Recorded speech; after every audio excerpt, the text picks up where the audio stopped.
ஓகேல? Okay. பாடு.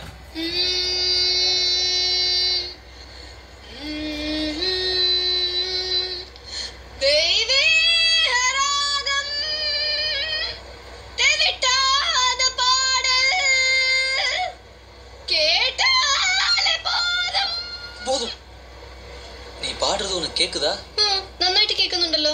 ഉനക്ക് കേൾക്കുന്നില്ലേ? കാത് കുറച്ച് പ്രോബ്ലമാ. இது வரைக்கும் இல்ல. ஏய், நான் சிங்கர்னு சொன்னதை நம்பி நீ ஏமாந்துட்டேன்னு தானே சொல்ல போற? എന്തിനാ കിണ്ടൽ ചെയ്യുന്നത്? ഞാൻ സത്യമായിട്ടും ബെസ്റ്റ് സിംഗറാ. சத்தியமா சிங்கரா? இல்ல, குரல் ஒரு மாதிரி காட்டா பிசிறு தட்டுதே, அதான். അത് ഷൂട്ടിങ്ങിനൊക്കെ പോയി മാറി മാറി തണ്ണി കുടിച്ച് ത്രോട്ട് കുറച്ച് ഡാമേജ് ആയി. കുറച്ച്.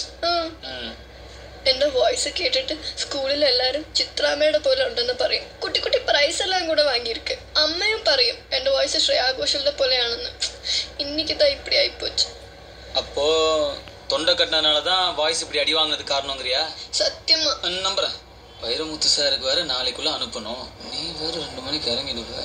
அதுக்குள்ள எப்படி பிசிற சரி பண்ணி உன்னை பாடகியாக்கி കുറച്ച് പാലില് പനങ്കൽക്കണ്ടും മുളക് വിട്ട് കിട്ടുവോ? കുറച്ചെന്നെ ധാരാളമാവേ കിട്ടും. അത് കുടിച്ചാൽ എന്റെ വോയിസ് ക്ലിയർ ആവും. എന്നിട്ട് ഞാൻ പാടിയിട്ട് റഹ്മാൻ സാറിനെ അയക്കും.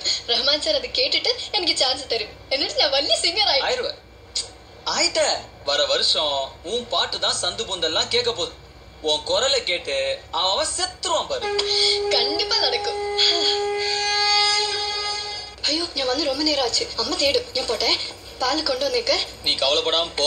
நான் லஞ்ச் டைம்ல பாலோட வரேன். பனங்கல்கண்டும் மிளகு விட்டு மிக்ஸ் பண்ணி தான். தேங்க்ஸ். கண்டிப்பா நான் சிங்கர் ஆயிடுவேன்ல? நீ கன்ஃபார்மா சிங்கர் ஆயிடுவ. சின்ன கோயில் சித்ரால பாதி, ஸ்ரேயா கோஷல்ல மீதி. இனிமே உன் பேரு சித்ரா கோஷல்.